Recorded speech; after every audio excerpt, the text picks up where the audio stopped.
এটা কি বলুন তো? চিনতে পারছেন? এটাকে আমাদের এখানে খারকোল পাতা বলা হয়। আপনাদের ওখানে কি বলা হয় অবশ্যই কমেন্টে জানাবেন। তো এটা দিয়েই আজকে আমি একটা রেসিপি বানাবো আর আপনাদের সাথেও শেয়ার করব। রাধে রাধে বন্ধুরা, তোমরা সবাই কেমন আছো? আশা করি ভালো আছো, আমিও ভালো আছি। তো আজকে আমি খারকোল পাতার রেসিপি আপনাদের সাথে শেয়ার করব। প্রথমে পাতাটাকে তুলে নিয়ে এসে ভালো মতো ধুয়ে নিয়ে অল্প একটু সেদ্ধ করে নিতে হবে। তারপর এইভাবে মিক্সিতে এটাকে পেস্ট বানিয়ে নিতে হবে দুটো কাঁচা লঙ্কা দিয়ে।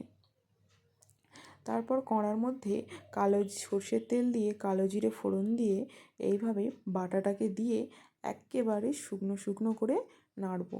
তার আগে এর মধ্যে দিয়ে দেবো অল্প পরিমাণে একটু চিনি আর স্বাদ মতো লবণ। তারপর একদম নাড়াচাড়া করে এটাকে শুকনো শুকনো করে নিতে হবে। এটা কিন্তু খেতে অনেক টেস্টি হয়, সুস্বাদু হয় এবং আপনারা গরম ভাতে যদি একবার এটা খান বারবার খেতে ইচ্ছা করবে। তো এটা একদম আমার রেডি হয়ে গেছে, একদম শুকনো শুকনো করে। দেখুন, এবার এটাকে নামিয়ে ভগবানকে ভোগ নিবেদন করতে হবে। ভোগ নিবেদন করে এবার গরম ভাতে খেয়ে দেখব।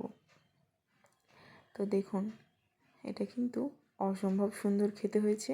আপনারাও এইভাবে বাড়িতে বানাবেন এবং আমাকে কমেন্টে জানাবেন। হরে কৃষ্ণ, হরি বল।